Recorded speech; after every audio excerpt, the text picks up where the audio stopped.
Kung sumasahod ka ng 100k sa Pinas, mag-a-abroad ka ba? What's up sa inyo mga tol? Panibagong buhay, panibagong araw na naman tayo. It's your boy Jeff. Curious lang ako kung feeling ko dito hahati talaga ng opinion ng mga tao. May mga magsasabi na bakit ka pa aalis kung okay naman sahod mo. Pero para sa akin mga tol, umalis pa rin ako eh. At hindi dahil sa pera. Tol, welcome back ulit.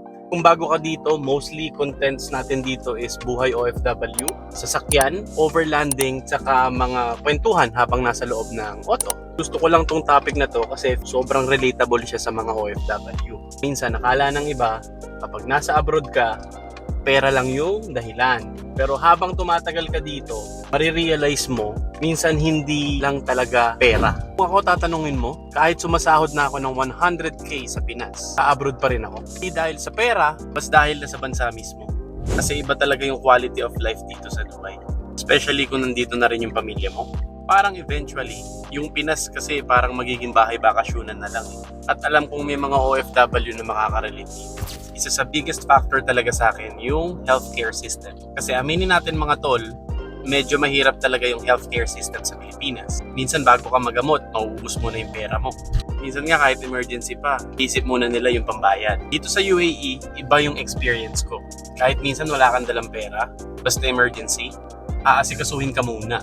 At may mga cases talaga na nangyayari dito yung ganun.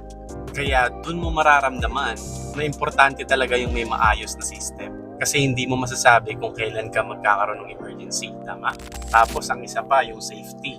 Mga tol, sa totoo lang, sobrang safe dito. Hindi perfect, yes, pero sobrang layo compared sa nakasanayan natin.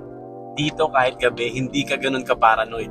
Walang masyadong nababalitang nagsasaksakan, nagbabarilan, dapan. Ang pinaka nakaka-culture shock sa akin dito, yung honesty ng tao. Nagawa ko na talaga dito. Iniwan ko yung wallet ko sa table, pang-reserve ng upuan sa isang fast food. Tapos nung bumalik ako, nandun pa rin. Sa Pilipinas, feeling ko pati table mawawala eh. At saka isa pa, parang mas organized yung buhay dito. Maayos yung kalsada, maayos yung transportation, mga disiplinado karamihan. Alam mo yung parang less stressful yung environment. Kaya kahit hindi ganun kalaki yung difference sa sahod, mapapaisip ka pa rin tumira sa abroad. Kasi peace of mind na yung binabayaran mo eh. Pero syempre mga tol, wag nyo naman din isipin na tinadown ko yung Pilipinas. Mahal na mahal ko pa rin ang Pilipinas. Wala pa rin tatalo sa mga Pinoy. Sa pagkain, sa tropa, sa pamilya, sa vibe, iba pa rin talaga. Kaya nga feeling ko perfect setup sa akin. Dito ka mag-build ng future. Tapos yung Pilipinas, bakasyonan na lang. Pang-unwind ba? Kaya minsan may nagtatanong sa akin, kung okay naman yung sahod mo sa Pilipinas, bakit mag-a-abroad ka pa? Ang sagot ko minsan hindi na nga lang talaga pera habol mo habang tumatanda ka. Minsan talaga yung peace of mind na. Yung safety, future ng pamilya, healthcare, quality of life. At mas maiintindihan mo yan kapag nandito ka na mismo. So ayun mga tol, kayo ba?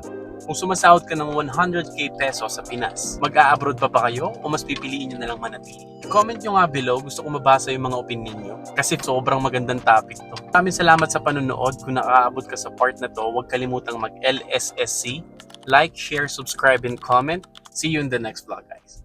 Peace!